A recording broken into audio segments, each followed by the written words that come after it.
여러분들이 책을 읽으시고 이해하시면은 그거 보면서 그냥 똑같이 하실 수 있으세요. 네, 그러니까 저거를 활용한다고 했을 때 내가 어떻게 할 수 있을까? 그게 아니고 책 읽으시면 다 돼요. 네, 아시겠죠? 아니, 되게 신뢰도가 떨어져서 제가 말한 게 다 사기 같아요. 그러니까 여러분들이 이 파워포인트는 책을 돕고자 만든 거기 때문에 책을 정독하시는 게 우선순위라는 걸 다시 말씀을 드리는 겁니다. 그리고 책의 맥락을 파악하시면 어렵지 않게 쫓아오실 수 있어요.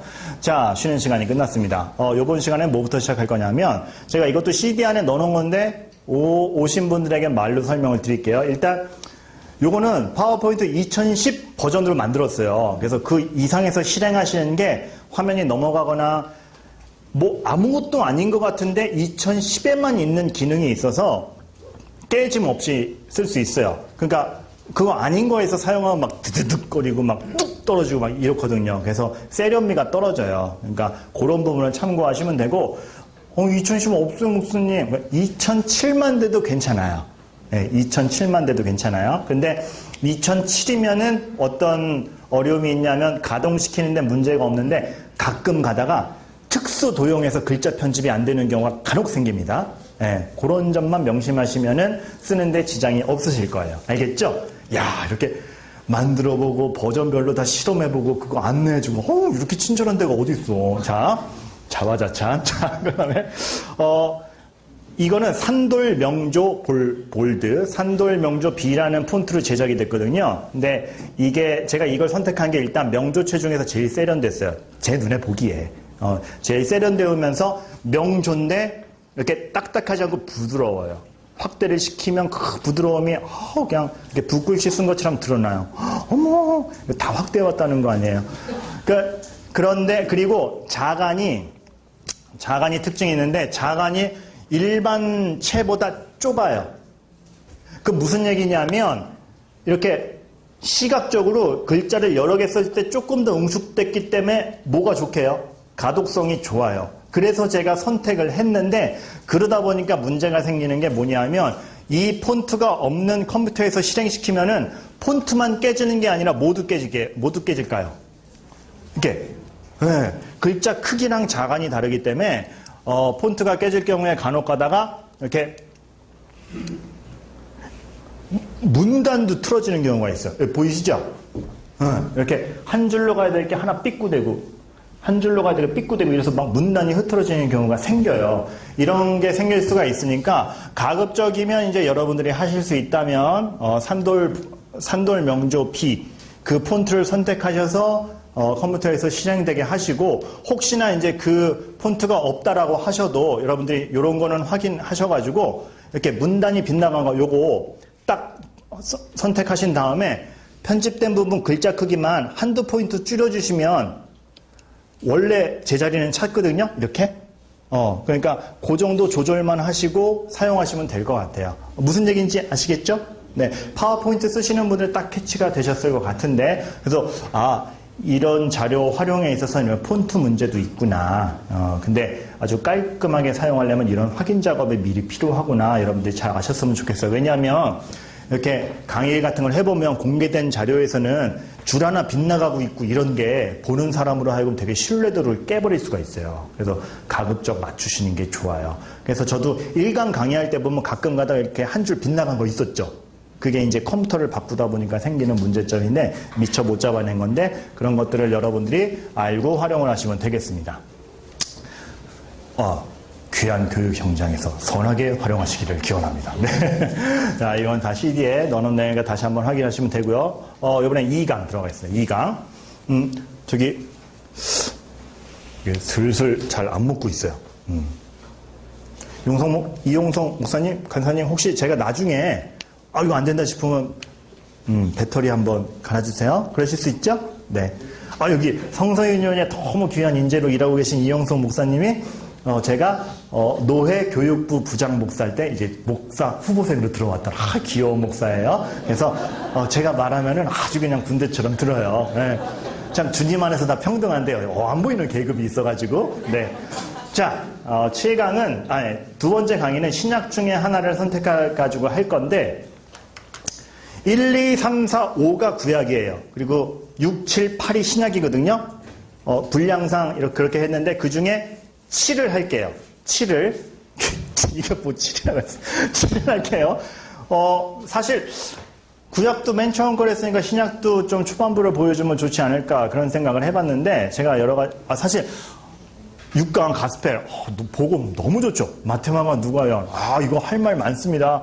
특별히 이 저자는 이 가스펠을 두고 마태복음, 누가복음, 이거를 율법의 성취자, 고난받는 종, 치료자로서의 신인, 그리고 하나님과의 연합.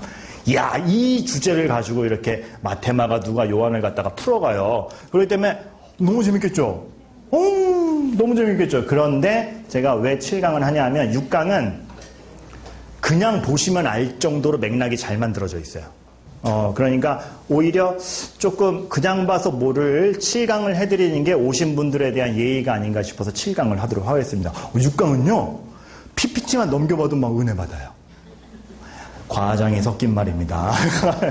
그래서 7강으로 하도록 하겠습니다. 7강은 그래서 그 예수님의 일생 뒤에 사도행전과 바울 서신을 한 묶음으로 해서 만들었는데 하나님이 어떻게 계속 연속적으로 일을 하시며 또한 그 세워진 교회들의 무엇을 가르쳤는가에 대해서 우리가 한번 보도록 하겠습니다. 그래서 짠! 사도행전.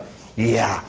하나님이 어떻게 승천하신 걸로 끝난 게 아니라 지속적으로 일하고 계신 거, 영적으로 죽은 사람들에게 생명을 주시는가. 그 생생한 현장이 어디서 나와요? 사도행전에서 나오죠. 그리고 사도행전이 예수님 승천하신 뒤에 몇 년 동안 거의 작성된 걸로 알고 계세요? 답을 줄 땐 좀 보고 읽으세요. 사도행전은 예수님 승천 이후 약 몇 년 시기? 30년 시기 동안에 그 하나님의 성령이 정말 약속대로 내려오시고 교회가 세워지는 것들을 보여주시는데 아주 뜨거운 책이죠. 그래서 이 사도행전에 보면 우리가 먼저 첫 번째 증명할 게 오순절 성령 강림 사건. 이것이 예수 그리스도의 약속으로 말미암아 된 것이며 예수님이 여전히 교회와 함께 계시다는 증거이며 교회는 인간이 아니라 하나님의 능력으로 되는 것이다에 대한 강력한 증거인 것이죠. 그리고 그 교회를 확장하는 게 그냥 있던 교회가 확장된다의 수준이 아니라 뭐예요? 사도행전에서는 누구에게까지 복음이 전파되죠? 여러분 제가 말씀드렸죠? 답을 주면 읽으세요. 어디까지 확장돼요? 잠시만. 네, 이방인까지 확장이 되죠. 그래서 이방인의 회개까지 우리가 보는 거를 전파되는 것을 우리가 볼 수가 있습니다.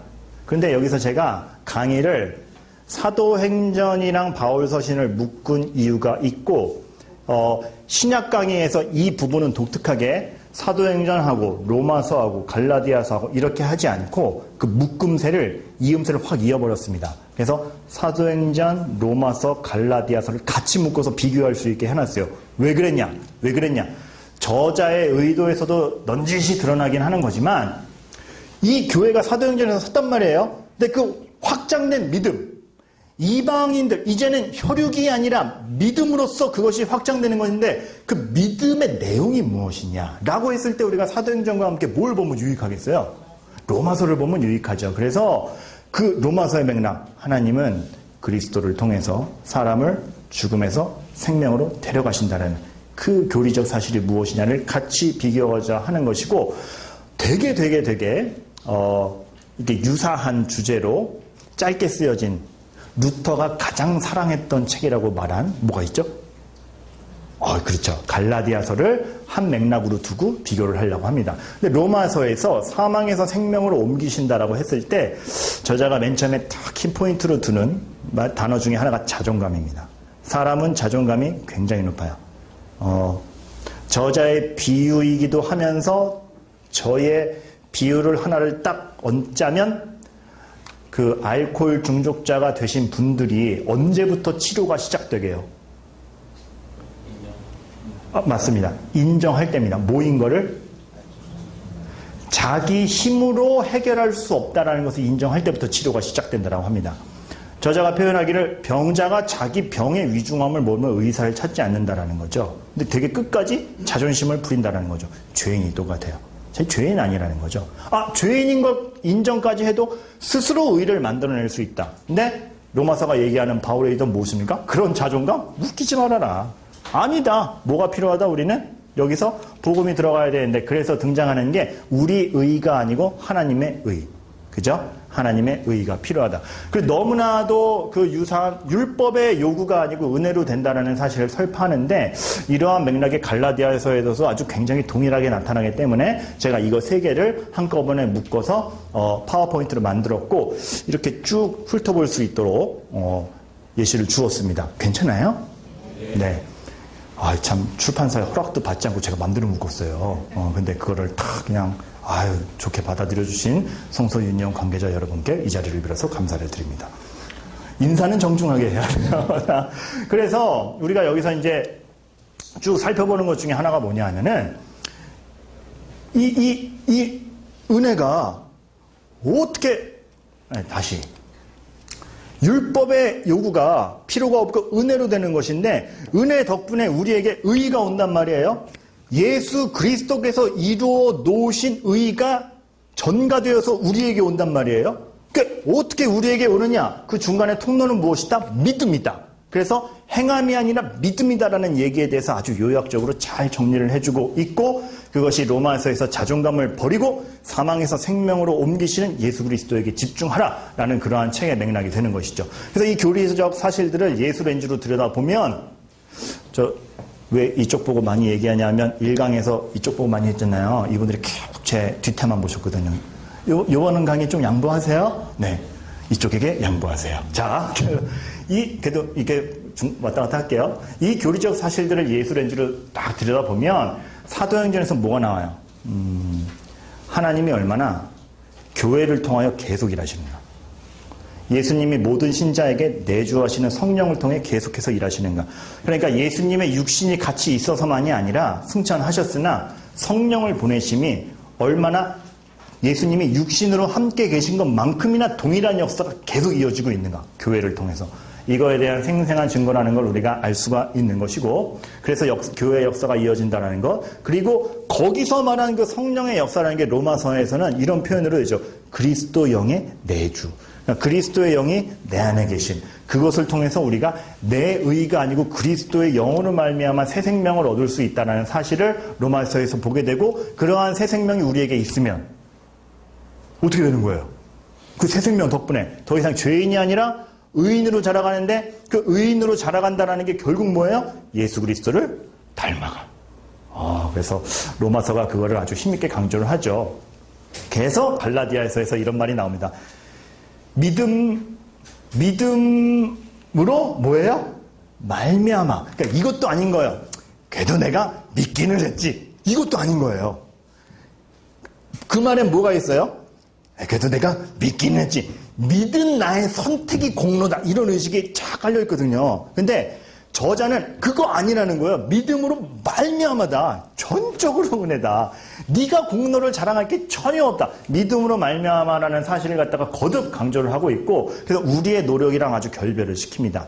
이게 나중에 이 다음 강의 히브리 야고보에 가면 그게 신자가 가만히 있어도 된다는 뜻은 아니다라는 걸 다시 한번 명백히 밝히기 때문에 이 강의에서는 그 강조점, 우리의 노력이 아무것도 아니다라는 상대적 강조점 부각시킵니다. 그래도 여기 계신 분들은 다 수준이 있는 분들이라 지금 제가 뭘 말하는지 아는 것 같아요? 아닌가 봅니다.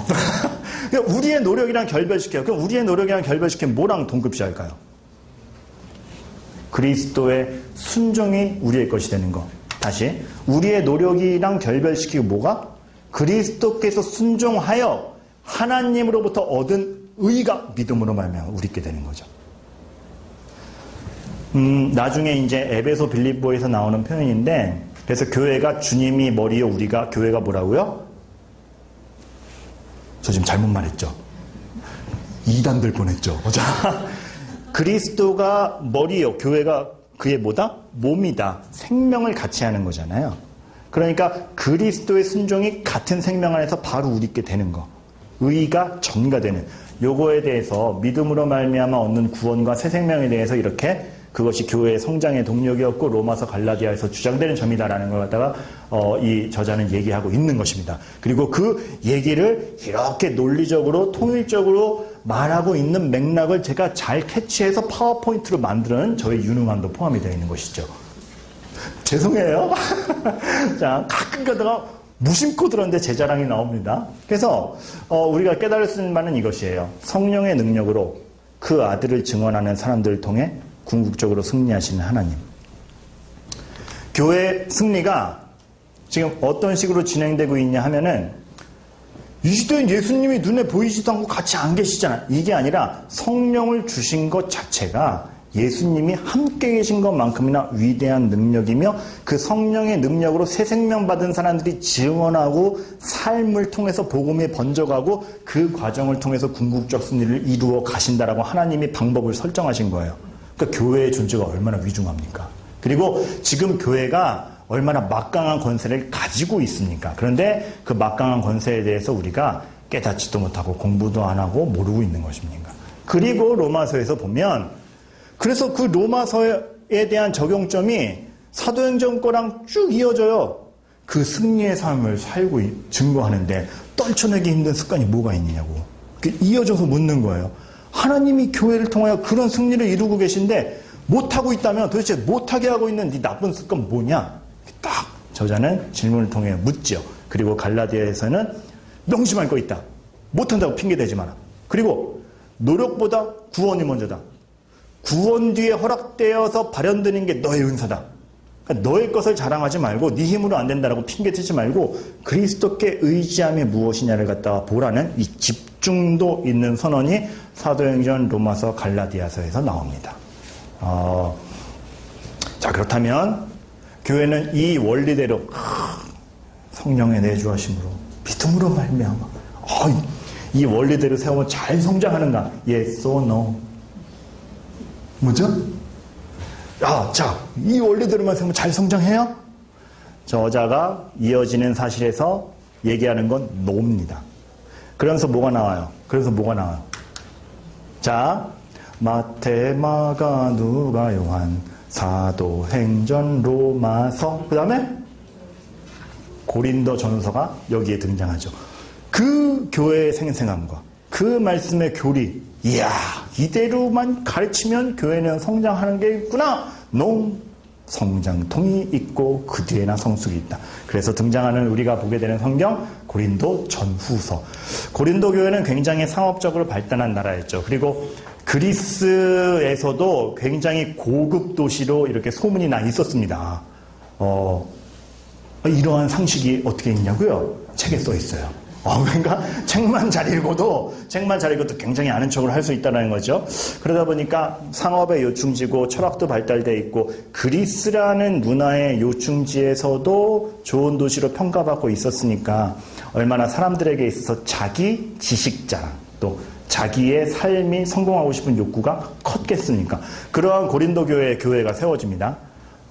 그런데 세상적으로 볼 땐 잘 나갈지 모르겠지만 그리고 하나님께서 영적 은사도 주셨지만 아직 미성숙합니다. 미성숙함이 드러나요. 여기서 여러분 오해하지 말아야 될 게 그냥 이런 거 없는 건 내가 방언도 하는데 여러분 은사와 성숙은 함께 가지 않습니다. 삼손이 힘은 셌는데 성숙했어요? 제가 1교시에 말씀드렸죠. 삼손같이 되라. 무슨 뜻이라고요? 눈깔 뽑혀 죽어라. 이 뜻이랑 마찬가지나 되는 거나 다름없는데 성숙이 은사와 같이 가지 않습니다. 바울 사도는 그걸 찍는 거죠. 하나님이 너희에게 은사를 주셨건만 너희들은 미성숙하거나. 그러면서 우리 뭘 보게 돼요? 말씀을 알고 믿음을 심겨서 적용하여 교회를 세우는 게 참 어렵구나. 그 과정이 있구나. 그리고 그냥 일반 상식으로 봐도 도덕적으로 굉장히 물러냈던 게 그 도시입니다. 그리고 아까 얘기했듯이 그 상업적 요충지였기 때문에 사람들에겐 이게 있었죠. 뭐가 있어요? 출세와 교만이 있었어요. 그리고 하나님이 교회를 세우기 위해서 은사를 주신 건데 은사가 자랑이 되다 보니까 어떤 남들과의 비교, 너 이거 못하지? 난 한다? 뭐 이런 식으로 교만이 되는 것이죠. 그래서 그러한 고린도 교회에 대해서 원리대로 세우면 잘 성장하는구나가 아니라 성장통이 분명히 있기 때문에 다시 가르쳐야 된다를 갖다가 바울 사도가 아주 반복적으로 얘기를 하고 있는 것이에요. 그리고 고린도 후서는 가슴이 내어지는 게 뭐냐면 고린도전서 쓴 다음에 1년조 채 되지 않아서 비슷한 내용으로 다시 보낸 거예요. 그러니까 듣고 나서는 전서 딱 받고 나서는 그래 잘해야지. 근데 뭐예요? 똑같은 거예요. 힘든 거죠. 그래 1년도 또 채 되지 않아서 전서에서 발견됐던 여전한 상처가 있는 것이고 그 철학이 발달된 그 교만 때문에 진리까지 훼손되는 그러한 훼손 앞에 전서에서 특징 잡아 얘기하는 게 사랑이라면, 그러니까 자 보세요. 모두가 교만하고 오만하고 자기 자신밖에 모르는 가운데 전서에서 빡! 13장 뭐예요? 사랑장. 사랑. 이 표중이 없다면 너희의 은사를 사랑으로 상대방을 위해 쓰지 않는다면 전혀 필요 없다라는 선언이 특징이라면 고린도 후서의 특징은 자! 너희가 이렇게 살면 안 된다 하면서 밝히는 거? 난 사도다. 이걸 밝혀요. 그 맥락은 무엇인가? 사도됐다라는 게 뭐예요? 주님의 은혜에 의해서 쓴 사람이고 주님을 닮아가는 사람이라는 거죠. 사도적 권고로 내가 너희를 명할 수 있는 건 내가 그만큼 그리스도만을 쫓아간다. 그러니까 너희의 미성숙함 버리고 그리스도만을 온전히 닮아가라. 그러니까 그리스도를 닮는 만큼 사도적 권위가 쓴다라는 맥락으로 마이클 윌리엄스는 해석을 하는 겁니다. 그래서 이 고린도 후서를 쓸 때 바울이 자기의 사도적 그 권위를 갖다 증명하는 것은 실제 그 시비가 있었기 때문이기도 하지만 그 권고를 밝힘으로써 뭘 얘기하고 싶은 거예요? 그리스도를 닮아라. 너의 미성숙함에서 떨쳐나와라. 그 얘기를 하고 싶은 거죠. 그래서 고린도 교회에 있었던 거를 갖다가 좀 더 쉽게 정리를 하자면 사도적 권고를 하면서 바울이 내세우고 싶어 했던 것은 자기를 칭찬. 나 사도야 이씨. 이거예요? 아니면 자기의 희생을 얘기하는 거예요? 뭐예요, 답이? 그러니까, 야, 나 사도야, 이게 죄송해요. 자꾸 불경한 이 모션들이. 자기를 칭찬하는 맥락이 아니라 그리스도께서 교회를 위하여 자기를 낮추시고 자기 목숨까지 버리신 것까지 내가 사도됨이라는 것은 그만큼 나를 희생시키는 것을 의미한다. 너희가 내 권고를 받아들이고 교회라면 너희도 그럴 수 있어야 된다. 자기의 직장 훅 낮추고 자기 희생을 훅 올리는 그러한 맥락으로 고린도 후서를 써가는 것이지요. 이게 리모컨이 자꾸 안 먹으니까 좀 이쪽으로 와볼까요? 죄송해요, 여러분들. 자꾸 여러분과는 점점 멀어져 가는. 자, 고린도전서에서 그래서 교회의 여전한 자기 중심적 사고와 이런 형편 가운데서 진리의 분별을 위하여 가져야 할 예수 렌즈는 무엇이냐면, 보면은 이제, 그리스도의 인간됨, 그리고 이거를 중심으로 했을 때, 자기 중심으로 갈 수 있느냐, 타인 중심으로 가야만 하냐, 이 기로를 보면, 지금 고린도 교회는 자기 중심으로 가고 있어요. 근데 바울 사도가 얘기하고 싶은 건 타인 중심으로 가야 된다는 거예요. 봐라, 그리스도가 인간 되셨지? 너희가 믿음으로 그리스도와 연합됐지? 그러면 성장한지? 그렇다면 니네가 그리스도와 연합하여 성장된다는 게 그만큼 그리스도와 가까워진다는 것인데 그리스도가 자기 중심으로 살았느냐 너희를 위하여 죽기까지 희생했느냐 답은 뻔하죠. 그리스도와 연합됨이라는 건 뭘로 귀결돼요? 자기 중심은 빠져야 되는 겁니다. 타인 중심으로. 그거를 고린도후서에서 재차 강조를 하는데 고린도 전서에서는 그거를 사랑으로 정리를 했다면 고린도 후서에서는 그거를 사도적 권고를 통해서 다른 사람의 유익을 위해 희생해라. 이 표현으로 가게 되는 것이에요. 고린도 전서가 싹싹 정리되죠? 그래가지고 이제 우리가 해야 될 건 뭐냐면 되게 질문을 실질적으로 해요. 당신을 만족시키는 일과 다른 사람의 필요를 채우는 일 중에 뭐가 더 기뻐? 실제적으로 묻죠. 그러니까 이 저자의 질문에 뒤켜낸 이것도 있는 거야. 아이씨, 너 해. 이것도 아닌 거예요. 진짜 남을 위해 주는 게 더 기쁜 거예요. 아유, 야, 나 이거 안 가져와. 너 가져. 야, 이건 거예요. 이 강조 포인트입니다. 얼마나 중요한 거면. 야, 그러니까 여러분 나중에 이분이 마이클 윌리엄스라는 교수님이 제 느낌에는 문장을 집약적으로 써요. 그러니까 많은 의도를 두고 단문으로 써요. 근데 그걸 곱씹다 보면 그런 것들이 보이는 거죠. 그래서 이 질문만 해도 당신을 만족시키는 일과 다른 사람의 필요를 채우는 일 중 어느 게 더 관심이 많은가? 아이씨, 너 해. 이게 아니고 이거 어떻게 주지?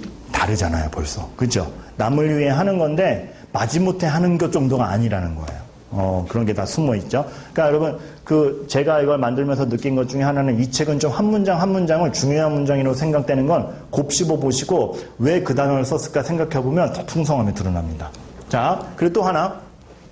그래서 그 고린도 후서에서는 이 원리가 하나님이 그 아들을 주셔서 해준 거와 똑같은 원리 아니냐. 그리고 그리스도가 자기를 주심으로 한 거와 똑같은 원리 아니냐. 이야, 이런 풍성함에 우리가 근거하는데 우리 그대로 살자. 야, 너 질문할게. 너 정말 주는 것이 받는 것보다 좋아? 그리고 하나님이 우리 집에 이만큼 주셨는데 나도 이만큼은 베풀어주가 아니고 이만큼 받았는데도 이 사람이 이만큼 필요하던 그거 줄 수 있어? 야, 이 정도까지 질문을 하는 거예요. 참 우리는 그렇죠. 보통 이제 도울만 하면 돕잖아요. 근데 요 질문들을 보면 도울만 해서만 돕는 게 아니라 도움이 필요한 곳이면 무리를 해서라도 돕는 그런 어감이 생생히 살아있어서 굉장히 자신을 반성 많이 하게 합니다. 그러한 고린도 전후서. 아주 많은 은혜들이 드러나는 것이죠. 그럼 이제 질문을 드립니다. 자, 봐요. 지금 2강의 맥락이 어떻게 되냐면 사도행전을 통해서 교회가 막 세워져요. 그죠? 그 교회를 세워가는 내용이 뭐였어요? 로마서와 갈라디아서를 통해서 우리 공로 아니다. 하나님의 의다. 드러났어요. 그 그리스도의 의가 전부다. 그리스도의 의가 연합되면은 드러날 수밖에 없는 타인에 대한 사랑, 자기 부정, 이런 게 고착되지 못한 고린도 교회를 통해서 우리가 또 한 번 교훈을 받습니다. 그런 맥락 중에 한 번 더 질문을 하는 거죠. 그 교리가 교회에 정착되는데도 어려운데 어떤 상황에서도 적용될 수 있는 건가? 이러한 풍성함과 기쁨은 어떤 상황에서도 유효한가? 이 질문 때리면서 우리는 이 뭉탱이를 봐야 됩니다. 어떤 뭉탱이? 환경의 제약, 이단, 핍박, 거짓 전통. 그 고난 가운데 파파팍 교회들이 막 피해를 보고 있는데 거기에 바울이 쓴 편지들이 있습니다. 그건 뭐라 그럽니까? 그래서 바울이 그러한 교회들에게 에베소, 빌립보, 골로새 교회에게 감옥 중에서 쓴 서신을 우리가 흔히 옥중서신이라고 하죠. 그 옥중서신을 묶어서 이 질문에 대한 답으로 쓰는 겁니다. 뭐라고요? 사도행전과 로마서, 갈라디아서에서 고착된 그 교리가 어떤 상황에서도 유사한가? 이거에 대한 증명을 우리가 보는 것이죠. 그래가지고 우리가 보게 되는 세 책, 에베소, 빌립보, 골로새입니다. 목사님 질문, 뭐요? 옥중서신이 하나 더 있는데요. 빌레몬서도 옥중서신인데, 그거는 또 강의의 묘미를 위해서 뒤에 빼놨습니다.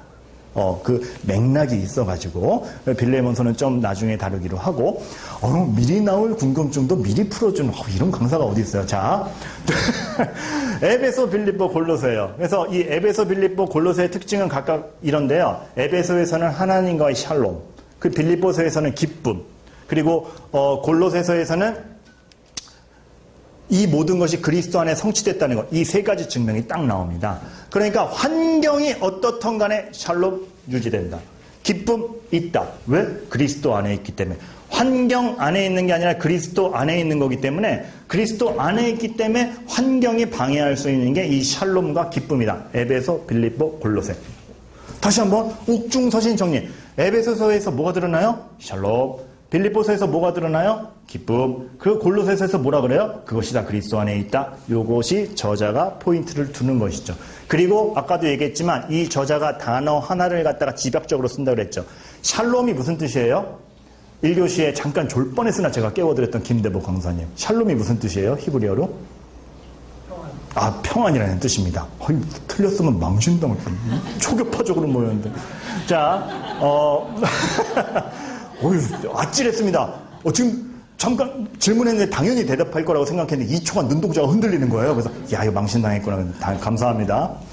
근데 샬롬이 평안이란 뜻 맞아요. 그런데 저자가 에베소서를 읽으면서 주장하는 바는 그 샬롬이 단지 평안의 문제가 아니라 언제가 평안한 상태라는 거죠.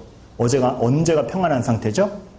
하나님의 질서대로 유지될 때, 즉 하나님이 만드신 모양 그대로 유지가 될 때, 죄 없는 창조의 질서가 유지될 때, 그게 평안이라는 거죠. 시기 질투 다툼 없는 것, 복음 안에 있는 진리, 그게 평안의 상태라는 것을 아주 샬롬이라는 정의에 대해서 풍성하게 합니다. 그것이 어떠한 환경에도 지켜질 수 있다. 그거는 환경의 제약을 받는 게 아니다. 그리고 빌립보서에서의 기쁨도 마찬가지며 골로새서가 논증하듯이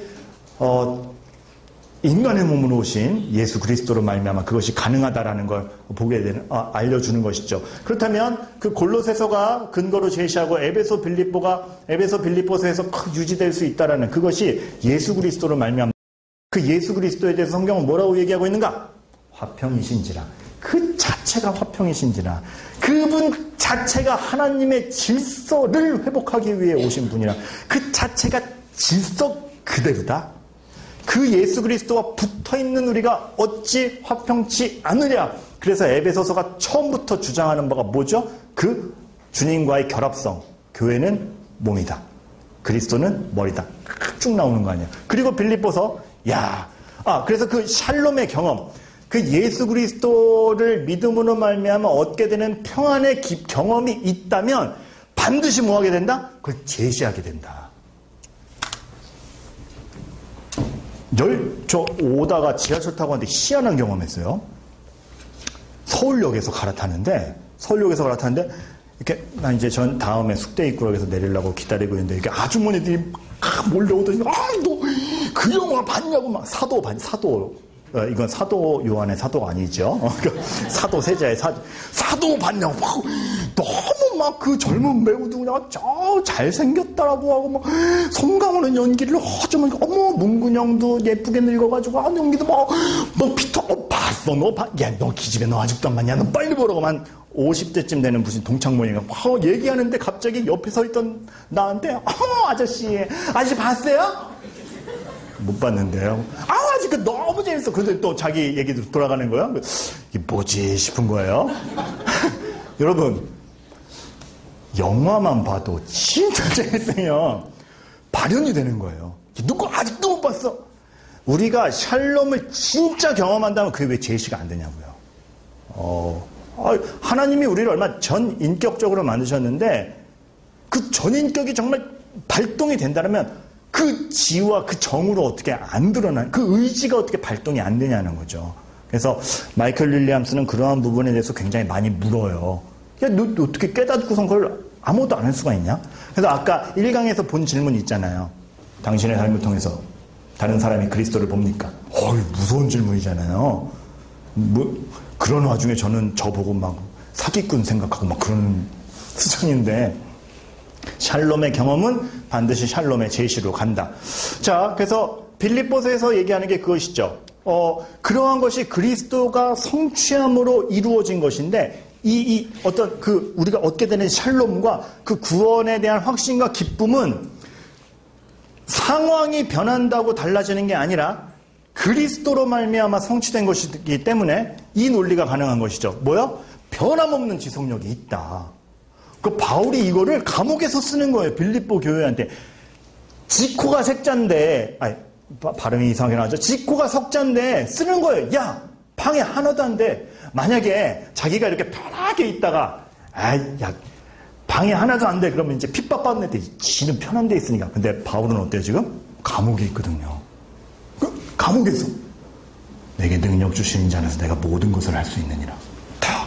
성도들이, 환경에 지배받지 않는 이 그리스도의 샬롬과 기쁨을 우리가 어찌 무시할 수 있겠느냐. 골로새서에서도 그게 이어져요. 골로새서에서 이러한 그리스도 안에서의 성취를 난다면 왜 다른 지혜를 탐하냐? 세상에 있는 철학, 세상에 있는 지혜, 세상의 명예 다 하나님이 만드신 창조의 부산물일 뿐인데 그리스도 안에서 성취된 거 못 보고 하나님이신 예수님이 인간의 몸을 입고 오셔서 이룬 거 그거를 못 보고 왜 다른 걸 탐하냐. 그리고 어렵다고 왜 그거를 흔들리냐. 옥중서신을 통해서 우리에게 설파하고 있는 것입니다. 제가 읽으면서 얼마나 감동받았는지가 보이세요? 저는 성경을 가르치는 건 그렇다고 봐요. 얼마나 잘 설명하느냐가 아니고 본인이 진짜 진리를 받아들였느냐. 그래서 달변이 아니라 진심으로 진리로 전하느냐. 확신하고 전하느냐. 이게 훨씬 중요한 문제 같습니다. 그래서 어려움을 겪는다 할지라도 우리는 진짜 기쁨의 근원을 보조품에서 찾지 않아요. 세상 철학에서 찾지 않아요. 그래서 이제 제가 인용은 안 했지만 책에 인용된 것 중에 크게 인용되잖아요. 내가 풍부에 처하나 지나네 천하나. 높은 데나 낮은 데나 그리스도 안에서 내게 능력 주신 자 안에서 내가 모든 것을 할 수 있느냐. 요거 나오는 거잖아요. 골로새서에서는 누군가 당신을 요거 또 나와. 그러니까 구약에 있던 거나 표현이 살짝 다르게 해가지고 또 나오는데 뭐라고요? 누군가 당신을 하루 종일 지켜본다면. 되게 질문 자체 되게 무서워요. 누군가 이게 하루 종일 당신을 쳐다본다면, 쳐다본다면 당신에게 가장 중요한 것이 뭐일 것 같은가? 저 사람 돈 쫓는 사람이구나. 근데 얘 봐라. 진짜 급한 순간에 기도해. 바보 될 거 알면서 정직해. 벌금 내라는 대로 다 내? 쟤한테 중요한 건 뭔가? 야, 이게 우리 삶에서 정말로 드러나는가? 요거를 갖다가 이제 저자는 이야기하고 있는 것이죠. 그래서 제가 이 옥중서신에 이 4개인데 하나 뺐다 그랬죠. 그게 빌레몬서인데 왜 뺐냐 하면, 그래서 이러한 바가 진짜 이렇게 에베소, 빌립보, 골로새는 어떻게 보면 이렇게 그 원리를 교리적으로 써서 보낸 거잖아요. 근데 진짜 이러한 원리가 인격적으로 담겨서 실천된 것 중에 하나가 바로 빌레몬서입니다. 빌레몬서예요. 저기 김대복 강사님 지금 표정이 되게 힘들어 보이는데 괜찮나요? 지금 그래서 이 강의를 끝낼까 지금 생각이 들 정도로 지금 괜찮겠어요? 네. 지금 은혜는커녕 지금 뭐 저를 저주하는 눈빛인데 괜찮겠어요? 네. 이러한 바가 실제적으로 한 형제에게 적용된 사람. 자, 빌레몬서인데 빌레몬은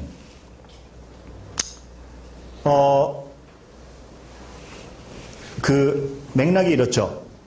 오네시모를 바울이 감옥에서 만났잖아요. 근데 오네시모가 자기를 많이 돕고 또 자기에게 배워서 그 종 오네시모가 지금 너에게 다시 돌려보내는데 어떻게 형제 되었는가를 갖다 얘기를 합니다. 그래서 사실 어떻게 보면 빌레몬 입장에서는 오네시모가 왔을 때 되게 또 무슨 각오로 돌아왔냐 이럴 수 있는 형편에서 바울이 신앙으로 논증을 하는 것이죠. 그래서 빌레몬서에서 보는 건 뭐냐면 그 등장인물들을 보면 바울 자신은 전직 유대인 랍비였죠.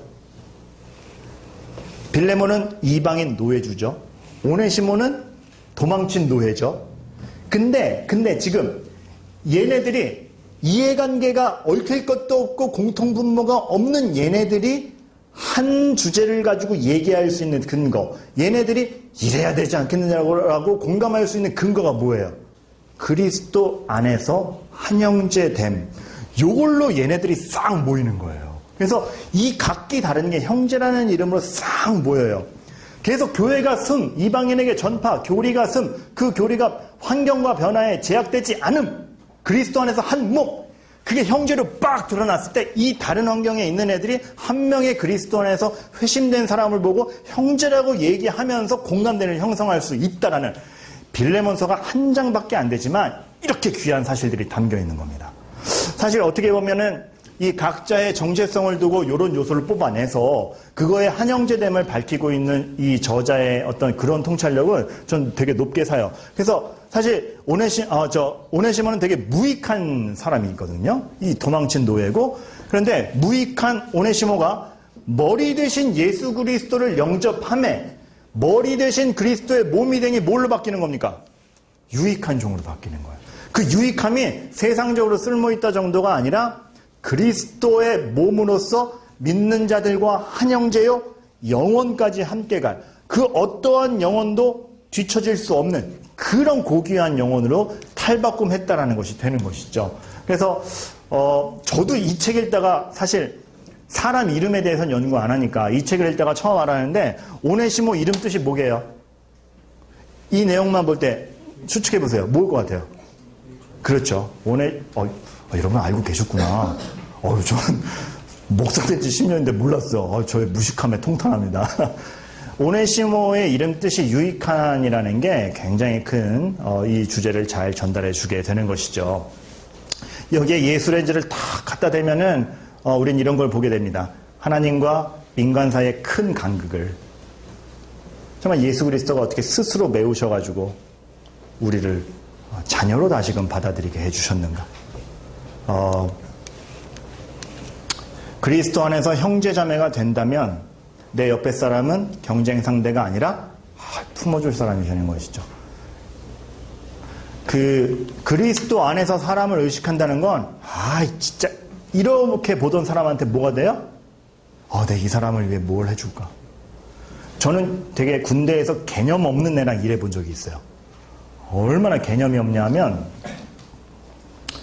대대장이 와가지고, 군대 다녀오신 분들은 이 어감이 뭔지 알 텐데, 대대장이 이렇게 우리 중대에 와가지고 여기는 왜 이렇게 흙밖에 없나? 꽃 좀 심게. 그럼 뭐라 그래야 돼요? 대대장인데. 예, 알겠습니다. 근데 제 후임, 제가 바로 밑에 교육시키던 후임, 뭐라 그럴게요? 그냥 흙만 있어도 괜찮은데 말입니다. 이걸 대대장한테 직접 얘기한 거야. 와, 이런 게 한두 개가 아니야, 한두 개야. 미치겠는 거예요. 그래서, 나 이 개념, 나 진짜. 근데 더 충격적이고 얘가 주일마다 교회를 나랑 같이 가. 신앙이냐. 막 기도도 뜨겁게. 주님, 저는 분위기 파악을 잘 못하오니. 막 이런 기도를 해. 얘 어떡하냐. 근데 주님 안에서 바라보기 시작하니까, 어떻게 바뀌냐 하면, 그러니까 재밌게 이렇게 생각을 하는 거예요. 얘 왜 이렇게 개념이 없냐? 누가 이렇게 개념을 안 주신 거야? 하나님이 개념을 안 주셨구나. 그럼 어떻게 해야 돼요? 내가 얘의 개념이 되어주면 되겠구나. 그래서 그 다음부터 저는 고참임에도 불구하고 얘의 뒤처리를 하는 전담 고참이 된 거죠. 그래서 어떻게 됐어요? 둘 다 행복했어요. 우리의 역할이 그런 게 아닌가. 여러분, 교회 안에서 정말 한 형제된 아이가 부족함을 보인다면 부족함을 지적하지 말고 그 부족함을 메워주려고 노력하는 게 성도 아니냐. 이 논증하고 있는 겁니다. 지금 마이클 윌리엄스는. 여기서 되게 중요한 거. 이러한 모든 원리가, 자, 봐요. 지금 교회가 세워짐, 그리고 객관적인 교리가 섰죠. 그게 한 지역교회에 어떻게 세워지는지 고린도전서 봤죠. 그게 많은 핍박 가운데에서 어떻게 세워지는지 에베소 빌레몬서 통해서 봤죠. 그리고 또 하나의 시점을 제공하는 게 뭐냐면, 그럼 다음 세대도 유효해? 이거 보는 거예요. 그 다음 세대도 유효해? 보면서 보게 되는 서신은 뭐일 것 같아요, 그러면? 여기서 등장하는 게 뭐일 것 같아요? 바울이 세운 후대 사역자. 여기서 이제 디모데, 디도서가 나오는 거죠.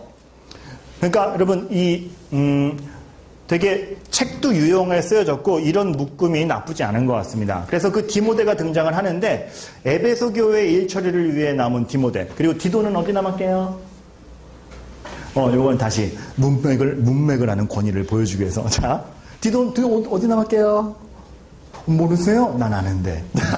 농담이고, 그 그레데 교회에 디도가 남았죠. 그래서 그레데 교회에 남아 장로들을 세우고 진리를 지키는 이 둘. 그래서 다음 세대에도 같은 진리가 여전히 존속되고 그걸로 교회가 세워진다는 것을 서신을 통해서 보여주는 아주 중요한 작업 중에 하나입니다. 디도서는 그 장로의 자격 같은 걸 얘기하는 걸 보면서 어찌 보면 이제 장로의 자격, 이걸 돌출시키는 것 같은데, 윌리엄스가 보기엔 그런 것 같습니다. 장로의 자격 자체를 논하는 게 아니라 교회라면 마땅히 이러한 열매들이 나타나는 게 정상이다를 얘기하고 싶은 것 같아요. 그래서 문맥적으로 그런 게 많이 드러나고, 그래서 디모데에게 명령하죠. 야! 오류 반대해. 에베소 교회에 쓰는 방법. 내가 입구가 아니고, 저 어떻게, 아니, 진리만 수호하면 돼. 그 아주 통쾌하게 얘기해요. 교회에서 진리가 얼마나 중요한 것인지. 그리고 디모데 후서에서는 사실 복음 메시지뿐 아니라 그 사람까지 물리적 공격을 받는 그러한 상황을 갖다가 얘기를 하거든요. 그러나 그것조차도 얼마나 예수 그리스도께서 이미 지키고 계신지, 니네가 흔들릴 필요가 없는지. 그러니까 교리 싸움만이 아니라 물리적 싸움이네. 쫄지 마. 주님이 그것도 책임지시는 분이야. 진정한 힘이, 격려가 어디서 나오는지 보여주는 것이고, 그러한 원리들이 지켜졌을 때 교회에 세워지는 건, 야, 딴 거 할 거 없어. 바른 교훈에 합당함이 있어야 되고, 그걸로 인해서 사람이 세워져야 교회가 쓰는 거야. 이렇게 되는 것이죠.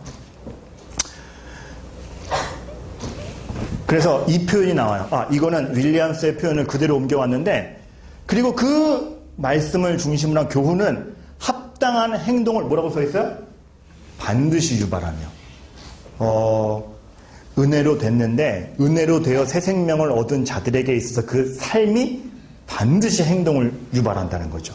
그러니까 그런 행동을 유발한다면 그리하여 그리스도를 닮은 사랑, 온유, 가정을 책임짐, 평화, 진리에 대한 분별력을 사람들이 나타내야 되고 그러한 사람이 장로가 되어야 되지 않겠느냐. 그래서 장로의 자격론이 나오는 것이에요. 그러니까 장로를 세우라는 뭐 계급사회를 만들어라 내지는 야 늙은 사람 우대의 정도가 아니고 진리가 어떻게 서느냐의 일환으로서 제공되는 사실인 것입니다. 그래서 여기에 예수 렌즈를 딱 갖다 대면 예수님이 누구였어요? 요한의 질문에 대해 예수님이 뭐라 그랬어? 너희가 가서 듣고 보는 걸 알려라. 나 자체가 진리다. 말씀이 육신이 되신 예수 그리스도, 나 자체가 하나님의 말씀이요, 의지요, 내가 분노하는 게 하나님의 죄에 대한 분노요. 내가 그랬다. 그렇다면 나를 믿는 너희가 지켜야 되는 게 무엇이냐? 성경 안에 진리 아니냐? 그것이 딱 나오는 것이고, 이러한 진리의 내용은 예수님이 세우신 신자들과 하나님 아버지의 하나됨이 절대 깨지지 않는 관계 가운데 표현됩니다. 여러분 여기서 하나 보이죠? 제가 아까 주의사항 말씀드렸죠? 주의사항 안 하면 이렇게 문단이 깨지는 거예요. 알겠죠? 이런 거를 고쳐놓고 가세요. 그리고 디도서에서 강조되는 말은 그겁니다. 은혜와 진리가 충만한 예수님의 말씀만이 생명이며 신자의 삶을 통해 드러난다는 사실을 디도서에서 한 번 더 콕 집어주죠. 아까 얘기했듯이 서신서의 어떤 주제의 증명을 공간복음에서 해내는 이 성경과 성경을 연결시키는 그 특징은 또 한 번 나오는데 예수님이 누구냐? 말씀이 육신이 되셔서 하나님의 영광과 은혜와 진리가 충만한 자 아니냐? 그런 예수 그리스도가 성령을 통하여 우리에게 내주하고 그 예수님의 말씀만이 생명인데 그걸 가졌다면 드러나야 되지 않겠느냐? 그대로 살아야 되지 않겠느냐? 이것이 예수 렌즈로서 나오죠. 그래서 우리는 이러한 결론에 갈 수 있습니다. 무슨 결론? 세대가 바뀌어도 진리는 변치 않고 그리스도 안에서 여전히 유효하다. 이 세 서신서를 통해서도 우리는 보게 되는 겁니다. 그러니까 이 강을 통해서 보면 뭡니까? 교회의 시작, 교회를 세우는 교리의 근거, 그것이 한 지역교회, 미성숙하지만 세워가는 데 유효하며 어려움 중과 핍박 중에서도 유효하며 다음 세대에게도 유효한 이것에 대한 논증을 우리가 이 바울 서신들을 통해서 보는 것이죠. 그럼 우리 뭐 해야 돼요? 이 진리가 이런 걸 안다면 뭐 해야 됩니까? 그래서 이렇게 진리를 읽고 연구하고 묵상하는 구체적인 방법을 찾아야 된다. 열심히 성경 읽으세요 정도라고 표현하지 않아요.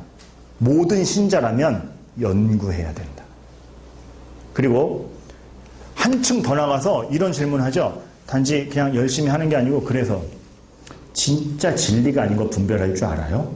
이렇게 저자가 묻거든요. 요즘 같은 시대에 너무나 필요한 통찰이죠. 우리가 진짜 분별할 줄 아는가? 아니면 그냥 내 기분에 좋으면 다 말씀인가 보다 이러는가? 그런 진리를 위해 살다가 조롱받거나 소외당할 수 있다면 어떻게 하겠는가? 너희도 싸워라. 진리가 편협함으로 취급되는 이 다원주의 사회에서 더 그렇잖아요. 오늘날 우리는 어떻게 진리를 지킬 수 있을까? 이거 아주 좋은 토론 문제 되죠. 그래서 이거는 저자가 워낙에 예수라는 렌즈를 두고 모든 것들이 그리스도 안에서 통일됨을 염두에 두고 썼기 때문에 서신서들을 이렇게 뭉쳐놨는데 문맥이 싹 통해요. 그죠? 문맥이 싹 통해요.